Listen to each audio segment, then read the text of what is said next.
Hi friends, இன்றைக்கி நம்ம உளுந்தம்பொடி எப்படி அரைக்கலான்னு பார்க்க போகிறோம்.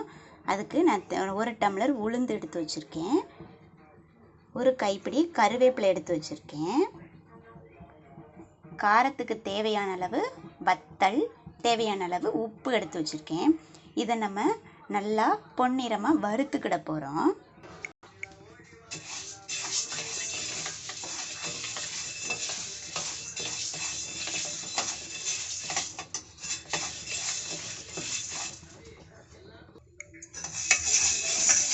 நல்லா வறுபட்டுருச்சு. இப்போ நம்ம எடுத்து வச்ச கருவேப்பிலையை ஆட் பண்ணிக்க போகிறோம். அதையும் சேர்த்து வறுத்துக்கிடலாம்.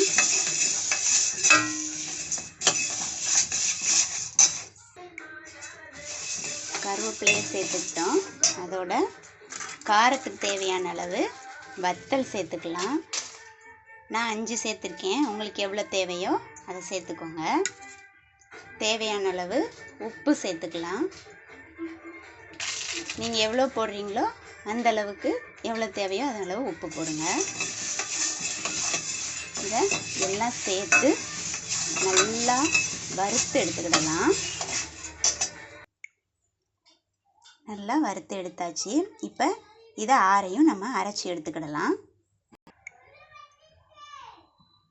அரைச்சி எடுத்தாச்சு.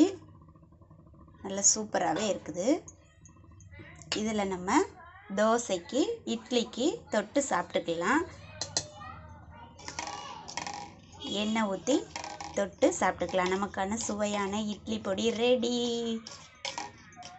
இந்த வீடியோ உங்களுக்கு பிடிச்சிருந்தா லைக் பண்ணுங்கள், ஷேர் பண்ணுங்கள், கமெண்ட் பண்ணுங்கள், சப்ஸ்கிரைப் பண்ணுங்கள். Thank you friends.